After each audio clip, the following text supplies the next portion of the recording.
Hi friends, it's Dana here. Today I have a story for you about a little girl who goes on a road trip with her grandma and they decide to play a game called 10 Beautiful Things.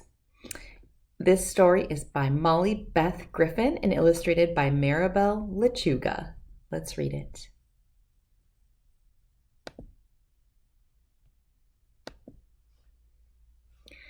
Lily ran her finger across the Iowa map.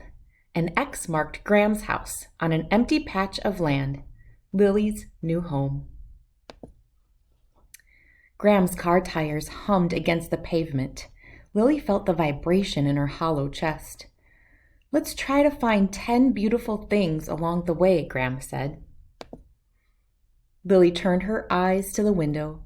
"There's nothing beautiful here," she said. She struggled to fold the map so it nestled into itself just right. "You'd be surprised," Graham said. And sure enough, at that very moment, the sun broke over the long horizon.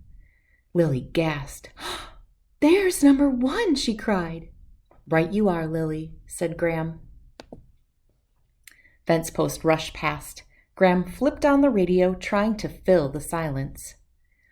Lily felt the complaint starting in her belly again, coming up her throat and nearly out her mouth.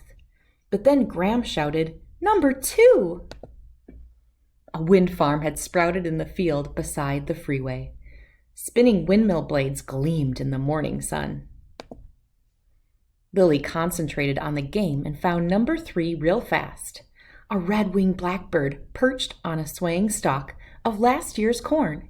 It was dark and bright all at once, its beak wide open in a song they couldn't hear. Later, Graham signaled and turned the car onto a smaller road. 2 more highways to go, she said. Lily popped a handful of crackers into her mouth, but food didn't fill up her hollow places. Graham cracked her window, and in rushed air and sound and cold. They crossed a bridge, and Graham chose number 4.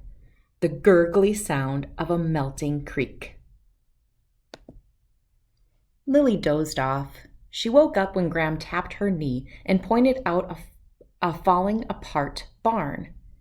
"That's not pretty," Lily said. "That can't count." "We're not looking for pretty. We want beautiful," Graham said. So it stood, halfway to 10. At a rest area, Lily bounced out of the car while Graham stretched her creaky body. Lily picked number 6. "The smell of mud," she said, inhaling. Graham shut her eyes and nodded slowly. "It's earthy and rich," she said. "I'd never really noticed." Lily breathed in the mud smell and focused on just that. It poured itself into some of the empty spaces in her. Back on the road again, the car seemed smaller. The humming in Lily had stopped, but her legs wanted to sprawl, and her stomach was getting queasy. "We're on a roll now," Graham said, and she was right about that. 7 and 8 were easy. A cloud shaped like a swan and a little brown calf that trotted beside the fence. Miles and miles later, they turned onto their last road, and the clouds began to draw close. The sky grew dark. The earth rumbled. Suddenly, the air exploded in bright flashes. Cloud banks traded lightning back and forth, showing off. "Number 9, Lily whispered. There was no room for other words. The storm took up the whole world, and it filled Lily up too. She was here with Graham for a whole minute. That was all that mattered. On they drove, almost there. Not far now. When they'd been almost there for a long time, Graham braked, eased the car down a crumbling driveway, and parked in front of the farmhouse. "Here we be," she said, through the drum of the rain.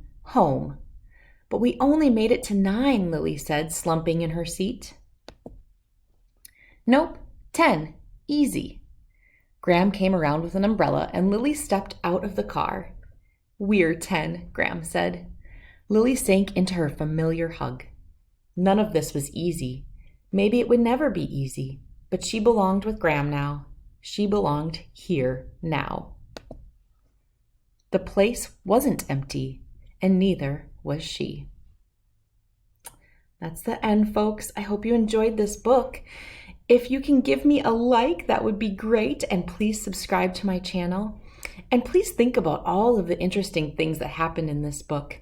Why was Lily sad? Why did she feel empty? And how did the game make her feel less empty? Let me know how you feel about this book by writing me a letter. My email is in my info. And again, please like and subscribe. Bye, friends.